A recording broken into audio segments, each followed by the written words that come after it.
Hello everyone. In this video, we will try to see our next laboratory experiment, that is superposition theorem. So far, we have done the circuit analysis using nodal analysis and mesh analysis. There is one more easiest way to solve and find out the voltages and currents across any given branch in a given circuit using this uh, theorem called superposition theorem, right? The superposition theorem states that the voltage across an element in a linear circuit is the algebraic sum of the voltages across the element due to each independent source acting alone. So what does it mean is, we might have seen the previous cases. There were two or three voltage sources which are given in the laboratory.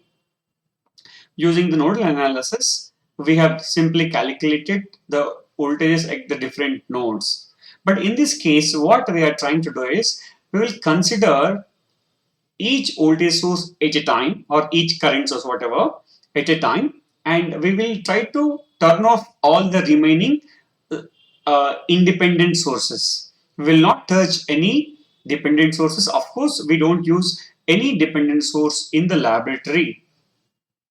So how to do this is simply, what we have to do is, we will consider one independent source at a time while all other independent sources are turned off. This means all the voltage sources, when we consider one voltage source, all the remaining voltage sources has to be short circuited, and all the current sources must be open circuited. And of course, we don't touch the dependent sources, which I have already mentioned. So we need not worry, we don't use dependent source in the laboratory. Now coming to the steps which we will use or apply for the superposition principle is, we turn off all the independent sources except one source, finding out the current due to, or the voltage due to the active source using the techniques. So what are the techniques? So again, you can use a nodal analysis or mesh analysis, whatever analysis you can use that, and you can try to find out the voltage or current across that particular element in a given circuit.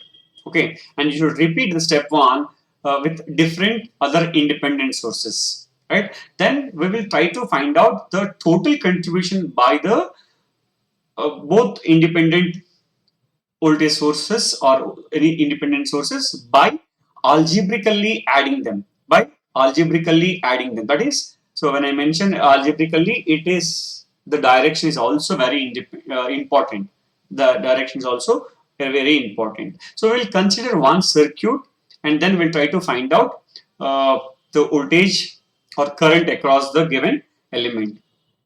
Now let us say this circuit says, find the, you can see here, so find the current through a 3 ohm resistor. So this is a 5 ohm resistor, 6 ohm resistor, then this is. So he's trying to ask us what is the current flowing through this. If you perform a mesh analysis, you will be doing it in a different way. If you perform a nodal analysis, you will be doing it in a different way. Because if you perform a nodal analysis, you can simply find out this is a node, and you can assume one voltage across this, and you can easily calculate the voltage across this. If you can able to find out the voltage across this, now it is very easy to find out the current through this. But there is another important, in the easiest way is, we'll consider, you can see here we have 220 volts source, independent source, and 40 volts independent source. So what we will try to do is, we'll consider one independent source and we'll turn off other independent source. If you are considering 20 volts independent source, then we'll try to turn off a 40 volts independent source. And if we consider 40 volts, then we can remove or turn off this 20 volts. When we consider 20 volts independent source, now we'll try to find out how much current is flowing through this. Let's say some I1 current is flowing in this direction, and then the second part, if the current is flowing in the opposite direction, then the overall current flowing through this 3 ohms resistor is going to be the I1 minus I2, if that is the case. If you assume this is going to be I1, then this is going to be I2.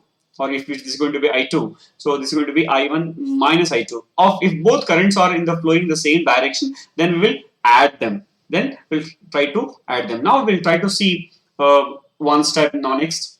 So consider 20 volts voltage source. Consider 20 volt voltage source alone, and the short circuit the other voltage sources and circuit. Now we are trying to redraw. You can see here the 40 volts is a short circuited because it's a voltage source. Now let's assume the total current IT is the total current which is flowing through 5 ohm resistor. Now this is divided into 3 ohm resistors and 6 ohm resistor. So simply what we'll try to do, sir, we'll try to find out the total current IT. Then we can simply apply a current division rule. Current division rule. So initially, how to calculate the IT? First of all, we need to find out the resultant resistance or equivalent resistance, which is 3 ohms in parallel with 6 ohms. 3 ohms in parallel with 6 ohms. Then that will be in series with the 5 ohms resistance. Then now we can easily find out what is the I total. I total. Now once we find out the I total, we can find out what is the current flowing through 3 ohms resistance due to 20 volts voltage source. The next step now we can see very simply, I have directly written here.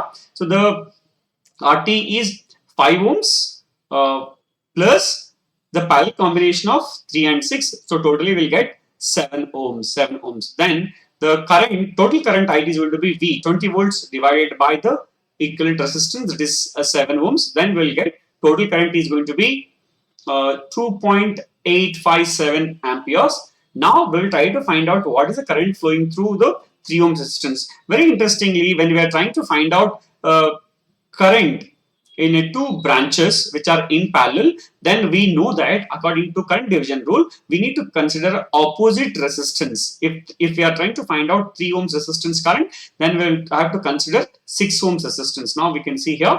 So the total current IT multiplied by the opposite resistance divided by the summation of those two resistances. So you can see here the current I1 is going to be 1.904 amperes. This is due to 20 volts. This is due to 20 volts. This is due to 20 volts. Now we'll try to see what will happen if we consider only 40 volts.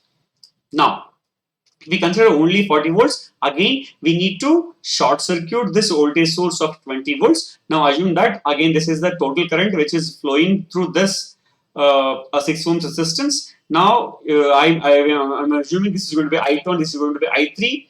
Then here is a 5 ohms resistance. Now what happens, sir? Very simply, again 5 ohms and 3 ohms are in parallel. Now to find out the I total, now we'll try to simplify this, find out the R equivalent resistance, then we'll add that to the 6 ohm resistance because the parallel combination of 5 and 3 will be in series with the 6 ohms. Okay. So you can see here the total resistance RT is going to be 6 plus 3 into 5 by 3 plus 5 is going to be 7.875 ohms. Then now the total current IT is going to be V by V is 40 volts and then resistance is going to be 7.875. So now we got a current I total of 5.079 amperes. 5.079 amperes. Now as I told you from the current division rule, again the total current IT has to be multiplied by the opposite resistance. Opposite resistance. You can see here if I trying to find out 3 ohms resistance current, then I have to consider the opposite resistance 5 ohms divided by the summation of these two resistances. Summation of these two resistances. So you can see here now. So I got a 5.079 the total current into 0.625. Now I got 3.174. So this is going to be the 1.904 is because of the 20 volts source, and then because of the 40 volts source we got 3.174. Now the direction is very important. Whenever we assume that this is going to be the direction, now we assume that the current is flowing in this direction. Similarly, here also I1 current is flowing in this direction. So all those two, all I1 and I2 are flowing in the same direction. So when the both currents I1 and I2 are flowing in the same direction, they need to be added very simply. They need to be added very simply. So the overall current flowing through the, now you can see here the current is because of the 20 volts voltage source 1.904 is flowing in this direction. Because of the 40 volts, the current is flowing in the direction of 3.174. So the total current which is flowing through this resistance 3 ohms is going to be the summation of 1.904 and then 3.174. So the overall current, the current through the 3 ohms resistance is going to be I1 plus I2 is going to be 1.904 plus 3.174. That's going to be resultant is going to be 5.078.